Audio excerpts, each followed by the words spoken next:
اقرأ أخيا ورتل القرآن اصبح بصوتك اسمع الأكوان.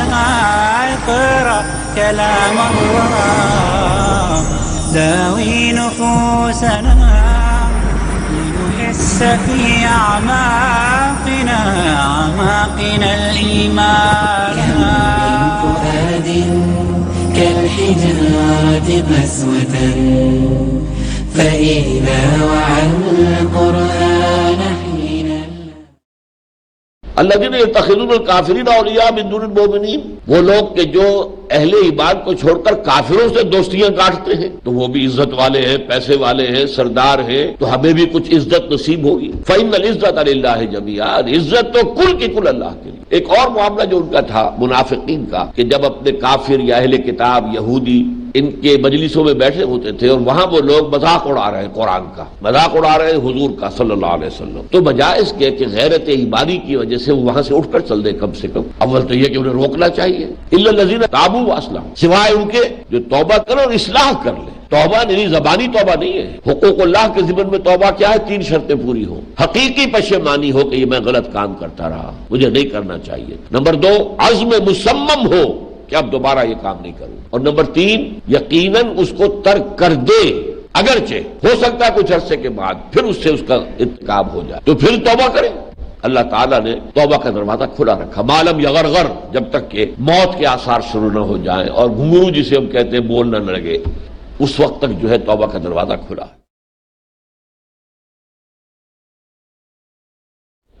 لا یزنی الزانی حین یزنی وہو مؤمن، کوئی زنا کرنے والا حالت ایمان میں زنا نہیں کر سکتا. کیسے ممکن ہے؟ دل میں ایمان ہوا پھر زنا ہو جائے. ولا یسرق السارق حین یسرق وہو مؤمن، کوئی چور حالت ایمان میں چوری نہیں کرتا. ولا یشرب الخمر حین یشرب وہو مؤمن، اور کوئی شراب پینے والا حالت ایمان میں شراب نہیں پیتا، ایمان نکل جاتا ہے. اب اگر وہ توبہ کرتا ہے، پلٹتا ہے، تو گویا کہ ایمان کی تجدید ہو گئی، اب ایمان اس کے دل کے اندر واپس آئے. اور اس کو حدیث میں کہا بھی گیا کہ پرندے کے مانند سر کے اوپر چکر لگاتا رہتا ہے ایمان آپ کے دل سے نکل کر. جب توبہ کرتے ہیں تو ایمان دوبارہ داخل ہو جاتا. تو الا الذین تابوا واصلحوا ومن تاب وعمل صالحا فانہ یتوب الی اللہ متابا. یہ وہی سورۃ الفرقان کی آیت ہے. جو توبہ کرے اور پھر نیک عمل شروع کر دے تو وہ ہے کہ جو حقیقت میں توبہ کر رہا ہے اللہ کی جناب میں، جیسا کہ توبہ کرنے کا حق ہے. تو الا الذین تابوا واصلحوا واعتصموا باللہ، اور جو پھر چمٹ گئے اللہ کے ساتھ. یہ اعتصام باللہ جو ہے، عصمت کہتے ہیں حفاظت کو.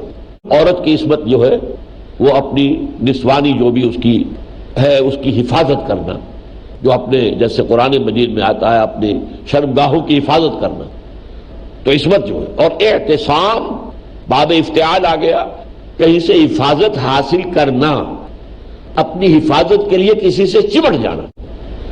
جیسے میں نے بارہ مثال دی ہے کہ اگر کسی بچے کو، چھوٹے بچے کو کسی طرف سے خوف ہوتا تو آ کر ماں سے چمٹ جاتا. وہ سمجھتا ہے کہ میں قلعے میں آ گیا، ماں کی گود میں آ گیا، ماں کے سینے سے لگ گیا، چمٹ گیا، اب میں قلعے کے اندر ہوں. اس معنی میں اللہ کے ساتھ چمٹ جانا. یہ لفظ سورہ حج میں بھی آیا، وہ ہمارے منتخب نصاب میں ہے. وہاں پر تو ایمان کا آخری تقاضا بیان کیا گیا کہ نماز قائم کرو اور زکوٰۃ ادا کرو، واعتصموا باللہ، اور اللہ کے ساتھ چمٹ جاؤ. اچھا یہ واعتصموا باللہ کیسے ہو؟ اللہ سے کیسے چمٹے؟ اللہ کو مادی شے تو نہیں ہے، ماں سے تو چمٹ جائیں، باپ سے چمٹ جائیں، لیکن یہ کہ اللہ سے کیسے چمٹے؟ اس کو پھر واضح کیا سورہ آل عمران میں ہم پڑھ چکے ہیں. وہاں پہلے آیا ہے کہ واعتصموا باللہ، اور اس کے بعد آیا ہے واعتصموا بحبل اللہ جمیعا ولا تفرقوا، اللہ کی رسی سے چمٹ جاؤ. یہاں بھی ابھی وہ اشکال ہے کہ اللہ کی رسی کون سی ہے؟ کوئی آسمان سے لٹکی ہوئی رسی تو نظر نہیں آ رہی. اس کی وضاحت جو ہے، جب قرآن مجید میں کسی شے کی وضاحت نہ ہو تو اس کی وضاحت کرنا حضور کے ذمے ہے. لِتُبَيِّنَ لِلنَّاسِ مَا نُزِّلَ إِلَيْهِمْ، اے نبی یہ قرآن ہم نے آپ پر اتارا ہے تاکہ جو کچھ لوگوں کے لیے اتارا ہے اس کو ان پر واضح کرو. لہذا حضور نے فرما دیا القرآن حبل اللہ ممدود من السماء إلى الأرض، یہ قرآن ہے اللہ کی وہ رسی جو تنی ہوئی ہے آسمان اور زمین کے مابین. جو اس قرآن سے چمٹ جائے گا وہ گویا کہ اللہ کے دامن سے وابستہ ہو گیا، اللہ سے چمٹ گیا. بلکہ ایک اور حدیث جس کے اندر بڑی ہی خوبصورت نقشہ کشی کی گئی ہے کہ حضور ایک دفعہ اپنے حجرے سے برآمد ہوئے تو دیکھا کہ مسجد کے ایک کونے میں کچھ لوگ بیٹھے ہوئے قرآن کا مذاکرہ کر رہے ہیں، پڑھ رہے ہیں، پھر ایک دوسرے سے پوچھ رہے ہیں اس کا کیا مطلب نکلا، اس کا کیا نتیجہ نکلتا ہے وغیرہ، مذاکرہ. تو حضور کے چہرے پر بشاشت کے آثار ظاہر ہوئے، خوشی. آپ چل کر تشریف لائے. آپ نے پہلے تو ایک بڑا عجیب سوال کیا، الستم تشہدون اللہ الہ الا اللہ وانی رسول اللہ وان ھذا القرآن جاء من عند اللہ، کیا آپ لوگ اس کی گواہی نہیں دیتے کہ اللہ کے سوا کوئی معبود نہیں اور میں اللہ کا رسول ہوں اور یہ قرآن اللہ کے پاس سے آیا؟ سب نے کہا بلا یا رسول اللہ، بلا یا رسول اللہ، ہم اس کی گواہی دیتے ہیں. تو فرمایا فاستبشروا، اب خوشیاں مناؤ، بشارت حاصل کرو. فإن هذا القرآن طرفه بيديكم وطرفه بيد اللہ، یہ قرآن وہ شے ہے جس کا ایک سرا تمہارے ہاتھ میں ہے، ایک سرا اللہ کے ہاتھ میں. تو اللہ سے چمٹنا ہے تو اس قرآن سے چمٹ جاؤ. الا الذين تابوا واصلحوا واعتصموا باللہ، اللہ کے ساتھ چمٹ گئے. واخلصوا دینہم للہ، اب یہ آیا سب سے زیادہ کانٹے کی بات جو ہے وہ یہ ہے، انہوں نے اپنی اطاعت کو اللہ کے لیے خالص کر دیا. جس سے کیا آتا مخلصین لہ الدین حنفاء وما امروا الا لیعبدوا اللہ مخلصین لہ الدین حنفاء ویقیموا الصلاۃ ویؤتوا الزکاۃ فذلک دین القیمہ. انہیں تو حکم دیا گیا تھا اسی بات کا کہ تم وما امروا الا لیعبدوا اللہ، کہ اللہ کی پرستش اور بندگی کرو، مخلصین لہ الدین، اس کے لیے اپنی اطاعت کو خالص کرتے ہوئے. خالص سے مراد کیا ہے؟ صرف اللہ کی اطاعت، اس کے رسول کی اطاعت. رسول کی حیثیت جو ہے اللہ کے نمائندے کی ہے، اور اس کے بعد ہر اطاعت اس کے تابع ہوگی. اللہ اور اس کے رسول کے اطاعت کے تابع، کوئی اطاعت بھی آزاد نہیں ہو سکتی. والدین کا کہنا مانو، لیکن اگر وہ اللہ اور اس کے رسول کے حکم کے خلاف کوئی حکم دے مت مانو. حکام کا کہنا مانو، لیکن اگر وہ اللہ اور اس کے رسول کے حکم کے خلاف حکم دے مت مانو. لا طاعت لمخلوق فی معصیۃ الخالق، مخلوق میں سے کسی کی اطاعت نہیں ہے کسی ایسے معاملے میں کہ جس سے خالق کی معصیت اور نافرمانی لازم آ رہی ہے. تو یہ اخلاص، دین کا اخلاص، حنفاء، یکسو ہو کر، میں نے عرض کیا تھا نا یکسو ہو جاؤ. یہ لا الہ الا ولا الہ الا، ادھر جاؤں یا نہ جاؤں، چلوں یا نہ چلوں، بیٹھوں یا نکل پڑوں، یہ ساری چیزیں جو ہے اس تذبذب سے پھر ایمان حقیقی جو ہے، جہاں سے یہ گفتگو شروع ہوئی تھی، یا ایھا الذین آمنوا آمنوا باللہ ورسولہ والکتاب الذی نزل علی رسولہ والکتاب الذی انزل من قبل. اہل ایمان ایمان لاؤ اللہ پر، اس کے رسول پر، جیسے کہ ایمان لانے کا حق ہے، اور اس کتاب پر جو اللہ نے نازل فرمائی اپنے رسول پر صلی اللہ علیہ وسلم، اور اس کتاب پر جو اس نے پہلے نازل فرمائی. تو فرمایا الا الذین تابوا واصلحوا واعتصموا باللہ واخلصوا دینہم للہ فاولئک مع المؤمنین. تو یہ لوگ اہل ایمان میں شامل ہو جائیں گے. گویا کہ ان کے لیے اسے آپ کہیں گے کہ ہارٹ سرچنگ کا ایک موقع دیا جا رہا ہے. اپنے دلوں کے اندر ذرا جھانکو، دیکھو، اگر کوئی ہے تمہیں واقعی شعور ہو جائے، محسوس ہو جائے، ادراک ہو جائے کہ تمہارے اندر نفاق ہے تو اس کو پاک کرو، کوشش کرو، اسے اس گندگی کو نکال پھینکو. ابھی دروازہ کھلا ہوا ہے، اللہ تعالیٰ کی طرف سے توبہ کا دروازہ بند نہیں ہے، اللہ توبہ کا قبول کرنے والا ہے. تو اگر تم یہ کام کر لو گے الا الذین تابوا واصلحوا واعتصموا باللہ واخلصوا دینہم للہ فاولئک مع المؤمنین، تو وہ اب اہل ایمان میں شامل ہو جائیں گے. وسوف یؤتی اللہ المؤمنین اجرا عظیما، اور یقیناً اللہ تعالیٰ اہل ایمان کو بہت بڑا اجر عطا فرمائے گا. اب دیکھیے بڑا پیارا انداز ہے اس آخری آیت کا، یہ 5ویں پارے کی آخری آیت. ما یفعل اللہ بعذابکم، اے لوگوں کیا لینا ہے اللہ نے تمہیں عذاب دے کر، ان شکرتم وآمنتم، اگر تم اللہ کے شکر کی روش اختیار کرو اور ایمان لاؤ اس پر، تو اللہ کو کیا کوئی لذت لینی ہے؟ کیا اللہ تعالیٰ اذیت پسند آدمی ہے؟ یہ شخصیت ہے معاذ اللہ کہ اسے کسی کو دکھ دے کر، تکلیف دے کر کچھ لذت محسوس ہوتی ہے. کچھ ہوتے ہیں ایسی سرشت کے لوگ، ایسی ان کی طبیعت جو ہے مزاج کا بگاڑ ہوتا ہے، دوسرے کو تکلیف دے کر انہیں مسرت ہوتی، تو کیا اللہ ایسا؟ معاذ اللہ، صبح معاذ اللہ، ما یفعل اللہ بعذابکم، کیا لینا ہے اللہ نے؟ کیا اللہ تمہیں کائے کو عذاب دے گا؟ کس لیے دے گا؟ اسے کوئی مسرت حاصل نہیں ہوتی تمہیں عذاب دے کر۔ ان شکرتم وآمنتم، مطلوب تم سے یہ ہے کہ اللہ کا شکر ادا کرو، اس کی نعمتوں کا شکر ادا کرو، اس کی نعمتوں کا حق ادا کرو، وآمنتم، اور اگر تم ایمان لاؤ، وکان اللہ شاکرا علیما، اور اللہ تعالیٰ تو بڑا شاکر ہے۔ اب یہ شکر کا لفظ بھی دو طرفہ استعمال ہوتا ہے، بہت سے الفاظ ہیں۔ توبہ، اللہ بھی تواب ہے، تواب الرحیم، بندے بھی تواب ہوتے ہیں، بہت توبہ کرنے والے، جیسا کہ حدیث بارہا سنائی ہے آپ کو، کل بنی آدم خطاؤون وخیر الخطائین التوابون، تمام بنی آدم جو ہے وہ انتہائی خطا کار ہیں، البتہ ان خطا کاروں میں بہترین لوگ وہ ہیں جو بہت توبہ کرتے ہیں، پلٹتے ہیں، پھر پلٹتے ہیں، پاؤں پھسل گیا گر گئے اٹھ کھڑے ہوئے، پھر چلے کوئی پھسل گیا گر گیا پھر اٹھ کھڑے ہوئے، پھر کچھ چلے پھر پھسل گئے پھر گر گئے پھر اٹھ کھڑے ہوئے۔ تو توبہ کا دروازہ کھلا ہوا، جیسا کہ میں نے عرض کیا، اور ایسی ایسی حدیثیں ہیں۔ ایک مرتبہ میں نے پورا درس اسی موضوع پر دیا تھا کہ اللہ تعالیٰ، اگر تم بندے، اے انسانوں، اگر تم گناہ نہ کرتے اور پھر گناہ پر پشیمانی تمہیں نہ ہوتی، اور اللہ کو جو پسند ہے یہ تمہارا توبہ کرنا، تو اگر گناہ نہ کرتے تو اللہ تمہیں ہٹا کر کسی اور مخلوق کو لے آتا جو گناہ کرتی اور پھر توبہ کرتی۔ اس لیے کہ اللہ تعالیٰ کو اپنے بندے کی توبہ سے بہت خوشی حاصل ہوتی ہے، یہاں تک کہ حضور نے مثال دی ہے صلی اللہ علیہ وسلم کہ ذرا اس شخص کا تصور کرو جو ایک لق و دق صحرا کے اندر سفر کر رہا تھا، ایک اونٹنی ہے، اسی پر کھانا سامان ہے، راشن ہے، پانی ہے، وہ تھوڑی دیر کے لیے سستانے کے لیے ذرا بیٹھا ہے ایک درخت کے نیچے، اونٹنی کا گھٹنا نہیں اس نے باندھا کہ وہ دوڑ نہ جائے، غلطی ہو گئی اور آنکھ لگ گئی۔ اب جہاں آنکھ کھلی تو دیکھا اونٹنی غائب۔ اب اس اونٹنی سے تو اس کی پوری زندگی وابستہ تھی، پانی اسی پر ہے، اس لق و دق صحرا میں کہاں سے پانی ملے گا؟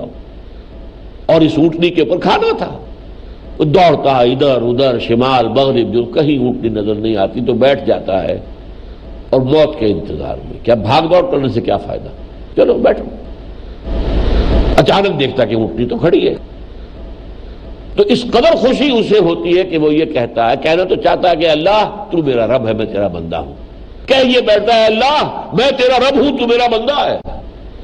یعنی فرط خوشی میں، فرط مسرت میں اس طرح اس کی زبان لڑکھڑاتی ہے کہ بجائے یہ کہنے کے اے اللہ تو میرا رب ہے میں تیرا بندہ ہوں، وہ الٹی بات کہہ بیٹھتا ہے۔ اتنی خوشی حاصل ہوتی ہے اللہ کو اپنے گناہ گار بندے کی توبہ سے۔ اقرأ أخيا ورتل القرآن، اقرأ أخيا ورتل القرآن۔ ما يفعل اللہ بعذاب، اللہ ہم نے کیا لینا ہے تمہیں عذاب دے کر؟ کیا اسے حاصل ہونا ہے؟ کیا فائدہ ہونا ہے؟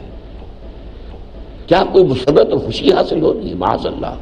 ان شکرتم وآمنتم، اگر تم اللہ کے احسانات کا شکر کرو، اس کا حق ادا کرو اور ایمان لاؤ، وکان اللہ شاکرا علیما، کہ جس طرح توبہ کا لفظ ہے، بندہ بھی تواب، اللہ بھی تواب، شکر بھی، اللہ بھی شکر کرتا ہے اور بندہ بھی شکر کرتا ہے۔ بندے کا شکر کیا ہے؟ احسان ماننا اور اس شکر کا حق، اس نعمت کا حق ادا کرنا۔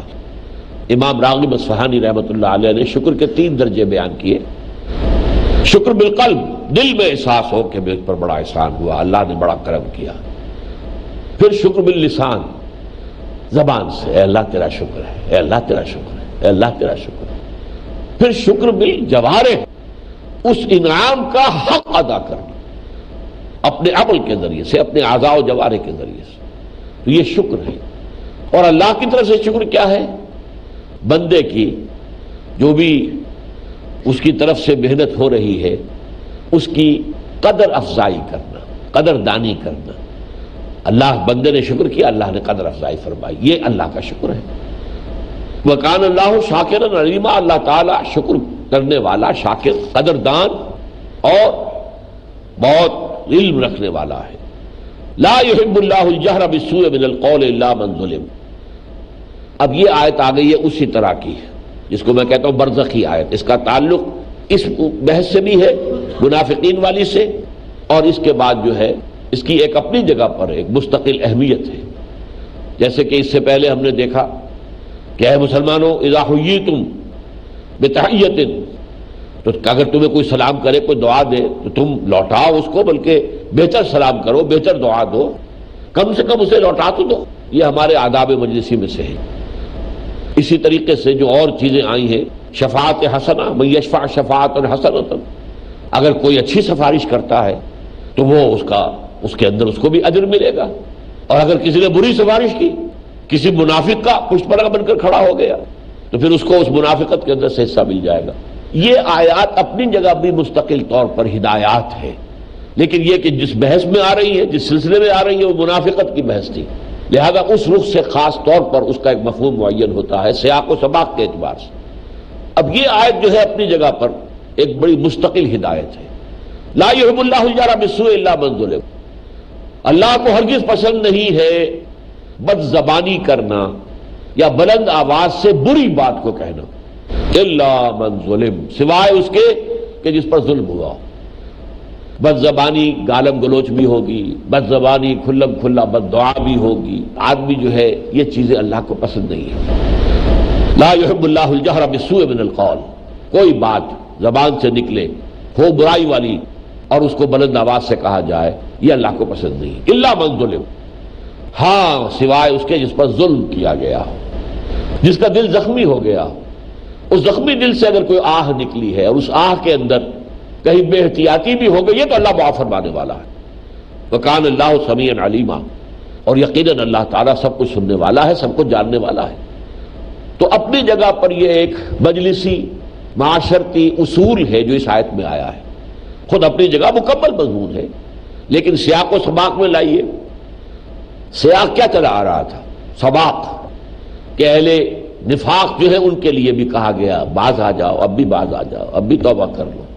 الا من تاب واصلح، اور واعتصموا باللہ، اور اس سے اپنی اطاعت جو ہے اللہ کے لیے خالص کر لی. اب اس کے ضمن میں کہا جا رہا ہے مسلمانوں ایسا نہیں ہونا چاہیے کہ جو بھی علامات بیان کی گئی ہیں نفاق کی اس پوری سورہ مبارکہ میں، اگر تم نے کسی کے اندر دیکھی کوئی علامت تو فوراً کہا تم بڑا منافق ہو، ارے تم تو وہ ہو جس کے بارے میں کہا گیا ہے کہ پھر درک الاسفل، تم تو جہنم کے سب سے نچلے طبقے. نہیں، تمہیں اس کا حق نہیں پہنچتا. کسی کو معین طور پر منافق کہنا تمہارا حق نہیں ہے. ایک ہے عمومی انداز میں بات کرنا جس میں یہ چیز ہے، اس میں منافقت ہے. منافقت ہونا اور ہے اور منافق ہونا اور ہے. جس طریقے سے کہ کفر تو یہ بھی ہے کہ اگر آپ نے جو نماز ہے وہ ترک کر دی، لیکن کیا تارک صلاۃ کو آپ کافر کہہ دیں گے؟ منکر صلاۃ کو کافر کہا جا سکتا ہے، تارک صلاۃ کو ہم کہیں گے فاسق ہے، فاجر ہے، گناہگار ہے، سب کچھ کہہ دیں، گمراہ، لیکن کافر نہیں کہہ سکتے. اس طرح یہ منافقت ہے. یہ ساری جتنے بھی بیان، لیکن یہ نہیں کہ تم نے اگر کسی چیز کو دیکھا تو بے دھڑک اور تم نے کہہ دیا تم منافق ہو. نہیں، اس کی تمہیں اجازت نہیں. یہ معاملہ اللہ کے پاس ہے یا اس کے رسول کو اللہ تعالیٰ نے جن کے بارے میں فرما دیا اور بتا دیا وہ جانتے ہیں. یا حضور نے بھی ایک صاحب کو، حضرت حذیفہ بن الیمان رضی اللہ تعالیٰ عنہ کو، کچھ منافقین کے نام بتا دیے تھے، لیکن کہہ دیا تھا کہ کسی اور کو نہیں بتانے. یہ اسی لیے وہ صاحب و سر النبی مشہور ہو گئے تھے کہ جن کے بارے میں مشہور یہ ہو گیا کہ ان کے پاس حضور کی طرف سے دیا ہوا ایک راز ہے. تو یہ چیزیں جو ہے اس سے روکا گیا ہے کہ یہ مت کہو. ہاں اگر کسی نے کسی پر ظلم کیا، مظلوم کے منہ سے نکل گیا تم منافق ہو، یہ ایک اور انداز کی بات ہے، لیکن کسی کو تعین کے ساتھ منافق قرار دے دینا یہ تمہارے لیے جائز نہیں ہے. لا يحب اللہ الجہر بالسوء من القول الا من ظلم وکان اللہ سمیعا علیما ان تبدوا خیرا او تخفوه او تعفو عن سوء، اگر تم خیر کو واضح کرو یعنی برملا کرو، صدقہ ہے برملا کر رہے ہو، دے رہے ہو لوگوں کو، غریبوں کو، او تخفوه یا اسے چھپا کر کرو. خیر کے دونوں پہلو ہیں. ایک نماز فرض ہے جو آپ کو پوری طرح اظہار و اعلان کے ساتھ مسجد میں جا کر لوگوں کے ساتھ مل کر پڑھنی ہے. ایک نفل ہے وہ تنہائی میں پڑھو، اس کو چھپاؤ، اس کو ظاہر نہ کرو، کیونکہ اس کا ظاہر کرنا جو ہے وہ ریاکاری میں آ جائے گا اور وہ نفل کا معاملہ جو ہے وہ سارا ختم ہو جائے گا. اسی لیے نفل روزے کے بارے میں کہا گیا ہے کہ اگر کہیں تم ایسی جگہ چلے جاؤ کہ وہاں پر یا تو تم کچھ کھاؤ پیو یا کہنا پڑے کہ میں روزے سے ہوں، نفلی روزہ ہے، تو وہاں کچھ کھا لو، یہ نہ کہو کہ تم روزے سے ہو، مخفی رکھو اپنے اس روزے کو جو کہ نفلی روزہ ہے۔ اسی طرح نفلی انفاق، ایک انفاق ہے زکوٰۃ، برملا دی جائے گی، کھلم کھلا دی جائے گی، حکومت زبردستی لے گی، لیکن ایک ہے انفاق کے نافلہ، اس میں یہ ہے کہ اخفا کرو۔ تو ان تب تبدو خیرن اور تخفو ہو، اگر تم کسی خیر کو، کسی اچھائی کو، کسی بھلے کام کو اگر تم برملا کرو گے یا اسے چھپاؤ گے، اور اسی طریقے سے اور تعفو عن سوء، اسی طرح اگر تم کسی برائی کو معاف کر دو گے، دیکھیے اس کا پھر سلسلہ کلام وہی ہے، تم پر ظلم ہوا تو ایک طرف تو اللہ نے کنڈون کر دیا کہ اگر تمہاری زبان سے کوئی برے الفاظ نکل جائیں تو اللہ معاف کر دے گا اگر تم پر ظلم ہوا ہے، لیکن یہاں اس سے کچھ اوپر کا درجہ ہے، اگر معاف کر دو، نہ کہو، نہ کوئی بری بات زبان سے نکالو، او تعفو عن سوء، اگر کسی برائی کو معاف کر دیا کرو، فإن اللہ کان عفوا قدیرا، تو جان لو کہ اللہ تعالیٰ بھی تو معاف فرمانے والا ہے، ہر شے پر قدرت رکھتا ہے لیکن پھر معاف کرتا ہے۔ اللہ تعالیٰ جو ہے، تم مجھ سے اللہ کی معافی چاہتے ہو کہ نہیں چاہتے ہو؟ تم استغفار کرتے ہو، اللہ کی مغفرت چاہتے ہو، تو تم دوسروں کو بھی تو معاف کر دیا کرو، دوسروں کو بھی غلطیوں کی جو ہے وہ پردہ پوشی کیا کرو، بجائے اس کے کہ تم اس کا برملا اعلان کرو۔ تو یہ دونوں آیات ذرا نوٹ کیجئے، کس قدر متوازن بات سامنے آ رہی ہے کہ کسی کی کوئی غلط کام کیا، آپ نے بلند آواز سے اس کے خلاف کوئی بات کہی تو ٹھیک ہے، اللہ تعالیٰ معاف فرما دے گا، اس نے ظلم کیا ہے، مظلوم ہو، تمہاری اگر آہ کے ساتھ کوئی ایسی بات بھی نکل گئی ساتھ تو اللہ معاف فرما دے، لیکن اونچا درجہ کیا ہے؟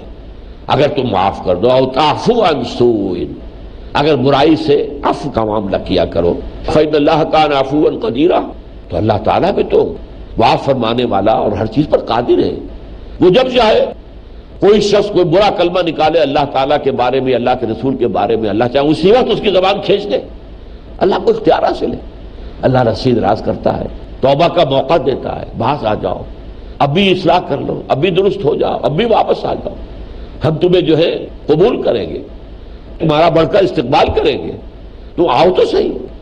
اگر میرا بندہ میری طرف چل کر آتا میں دوڑ کر آتا ہوں، وہ اگر بارش بڑھاتا میں ہاتھ بڑھاتا ہوں، یہ حدیث قدسی میں موجود ہے۔ تو اس اعتبار سے، اور یہ جو آتا ہے قرآن مجید میں آیت کے آخر میں جو اللہ تعالیٰ کی صفات آتی ہے تو ان کا گہرا تعلق ہوتا ہے۔ جب کہا جا رہا ہے کہ معاف کر دو تو اللہ بھی تو معاف کرنے والا ہے کہ نہیں؟ تم نہیں چاہتے کہ اللہ تمہاری خطائیں معاف کرے؟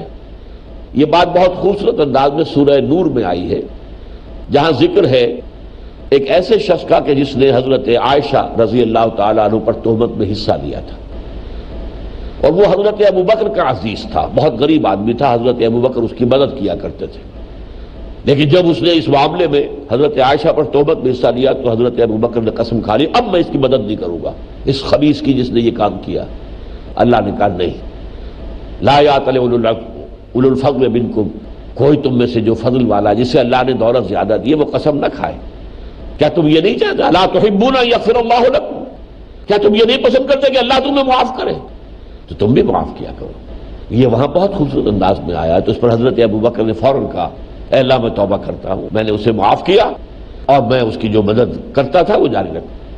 تو یہ ہے ایک متوازن معاملہ ان دو آیات کے اندر۔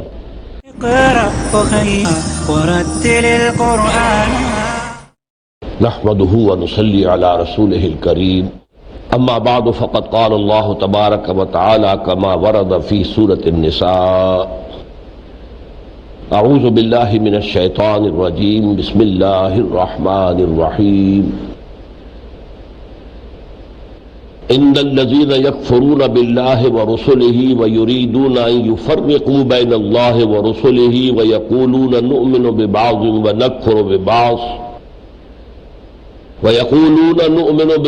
ونکفر ببعض ویریدون ان یتخذوا بین ذلک سبیلا اولئک هم الکافرون حقا واعتدنا للکافرین عذابا مہینا والذین آمنوا باللہ ورسلہ ولم یفرقوا بین احد منہم اولئک سوف یؤتیہم اجورہم وکان اللہ غفورا رحیما۔ يسألك أهل الكتاب أن تنزل عليهم كتابا من السماء فقد سألوا موسى أكبر من ذلك فقالوا أرنا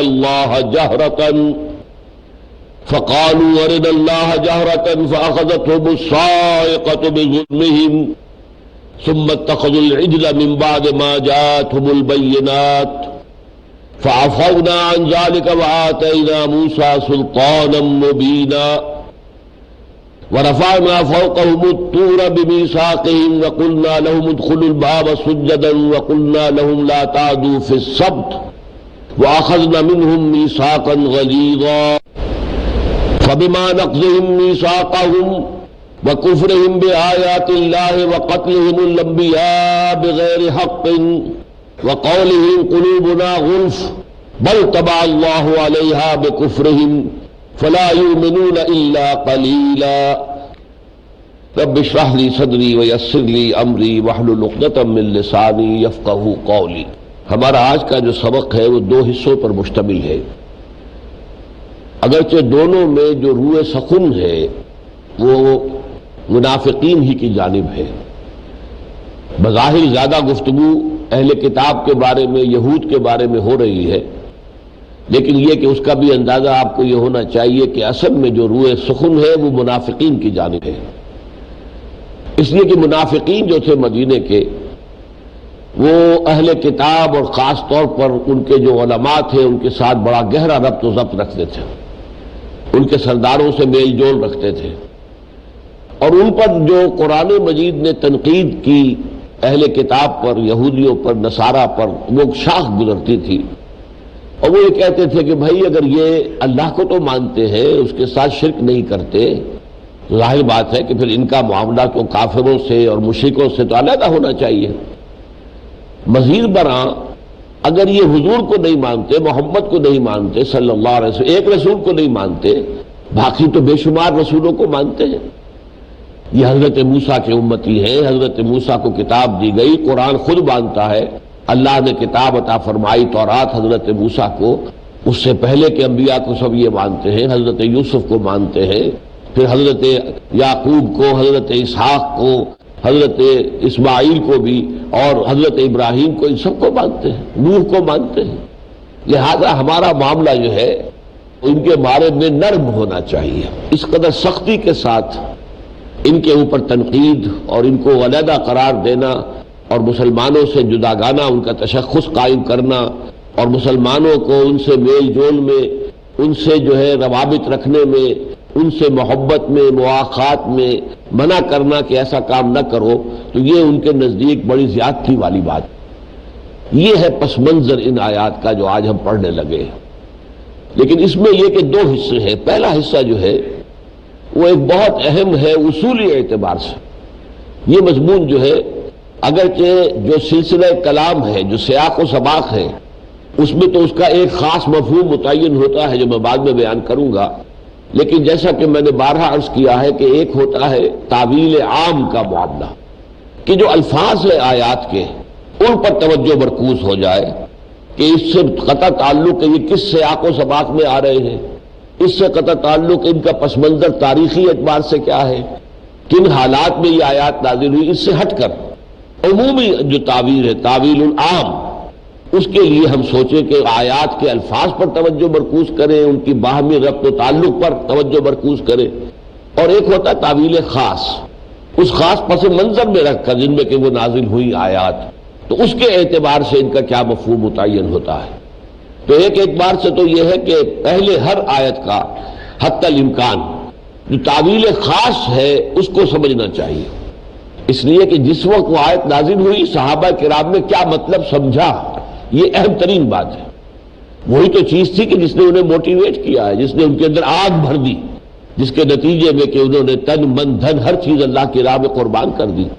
تو سب سے پہلے وہ فہم جو انہوں نے اخذ کیا جس وقت کہ وہ آیت نازل ہوئی، یعنی تعویل خاص، البتہ پھر اسی تک محدود نہ رہے انسان، پھر آیات جو ہے یہ آیت کا جو سیاق و سباق ہے قرآن مجید میں نظم قرآن کے اعتبار سے، اور جو شان نزول ہے، وہ حالات جن میں کہ وہ آیت نازل ہوئی ہے، ان کے پہلو سے اس کی تعبیر عام کی جائے۔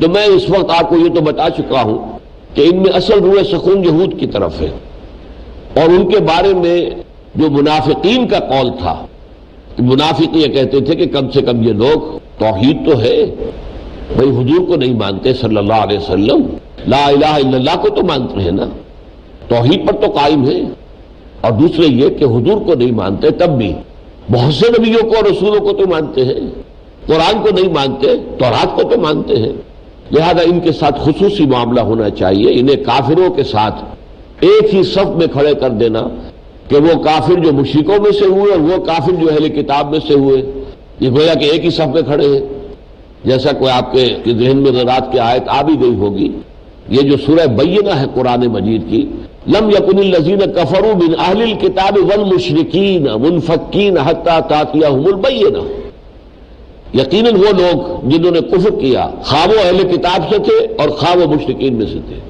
یہ ہٹنے والے نہیں تھے اپنے موقع سے، سرکنے والے کھسکنے والے نہیں تھے جب تک کہ بینہ نہ آ جاتی، اور بینہ کیا ہے؟ رسول من اللہ یتلو صحفا مطہرۃ فیہا کتب قیمہ، یہ دو چیزیں مل کر بینہ بنتی ہیں، اللہ کی طرف سے رسول اور وہ رسول اللہ کی اتاری ہوئی آیات کو پڑھ کر سنا رہا، رسول جمع کتاب، یہ دونوں مل کر بینہ بنتی ہے۔ بینہ آنے کے بعد ظاہر بات ہے کہ پھر ان میں سے جو بھی سلیم الفطرت لوگ تھے وہ ایمان لے آئے، باقی جو یوں سمجھیے کہ جو کچرا تھا، جو گند تھا، وہ رہ گیا۔ اسی طرح اسی سورہ مبارکہ میں آگے چل کر آتا ہے ان الذین کفروا من اہل الکتاب والمشرکین فی نار جہنم خالدین فیہا اولئک ھم شر البریہ، یقیناً وہ لوگ جنہوں نے کفر کیا خواہ وہ اہل کتاب میں سے خواہ وہ مشرکین میں سے، یہ لوگ جو ہے ان کے لیے عذاب ہے بہت بڑا، اور یہ لوگ جو ہے اولئک ھم شر البریہ، یہ انسانوں میں مخلوقات میں سے بدترین شے ہے۔ تو یہ انداز جو ہے یہ چونکہ کھلتا تھا منافقین کو، ہماری دوستیاں ہیں، ہمارے خاندانی روابط ہیں، ہم صدیوں سے اس بستی کے اندر جو یثرب کہلاتی تھی اور اب مدینۃ النبی ہو گئی ہے، ہم اس بستی میں ہمیشہ سے رہ رہے ہیں، ہماری دوستیاں ہیں، روابط ہیں، تعلقات ہیں، اس اعتبار سے ہم سے جو کہا جاتا کٹ جاؤ، ان کے ساتھ دوستی مت کرو، اور ان کے ساتھ جو ہے معاملے کے اندر کوئی نرمی نہ کرو، جیسے کافر مشرکین ہے ویسے ہی کافر یہ بھی ہے، یہ تھا ان کا اعتراض، ان کا جواب دیا گیا۔ ان الذین یکفرون باللہ ورسلہ ویریدون ان یفرقوا بین اللہ ورسلہ ویقولون نؤمن ببعض ونکفر ببعض ویریدون ان یتخذوا بین ذلک سبیلا اولئک ھم الکافرون حقا واعتدنا للکافرین عذابا مہینا، یقیناً وہ لوگ جو کفر کرتے ہیں اللہ اس کے رسول کا، لیکن اب اس کفر کی تشریح آگے آ رہی ہے، یہاں کون سا کفر مراد ہے؟ کفر وہ بہت سی طرح کے ہیں، ایک کفر وہ ہے جو شرک کی شکل میں ہے، اللہ کے ساتھ اور جھوٹے معبودوں کو جوڑ دینا، ان کو جو ملا دینا، لیکن ایک وہ کفر ہے جو یہاں پر بیان کیا جا رہا ہے۔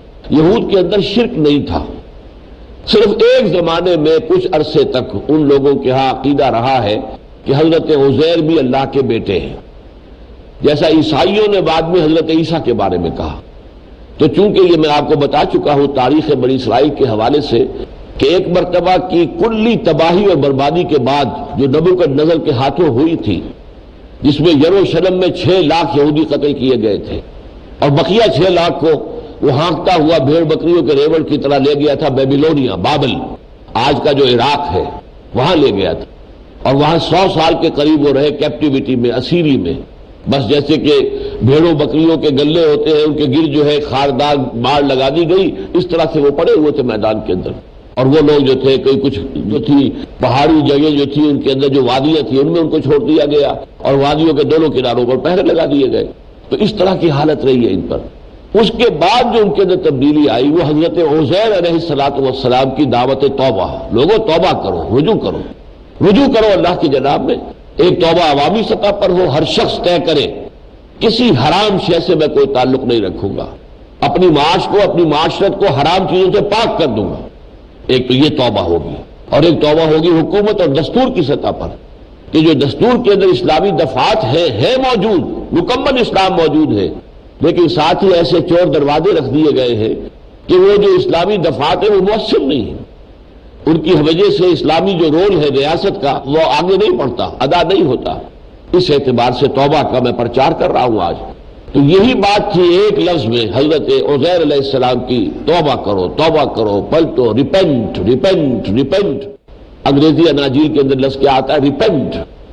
اللہ کی جناب میں پچھتاؤ، توبہ کرو، پشیمانی کا اظہار کرو، مانو کہ تم سے بہت غلطیاں ہوئی ہیں اور باز آ جاؤ ان غلطیوں سے اور یہ کہ ان کو ترک کر دو۔ تو یہ توبہ کی دعوت تھی جس کے نتیجے میں ان میں رینائسنس ہوا، ایک تجدید ہو گئی، دوبارہ اٹھ کھڑے ہوئے۔ لہذا حضرت عزیر کو انہوں نے خدا کا بیٹا قرار دے لیا کہ یہ اتنی عظیم شخصیت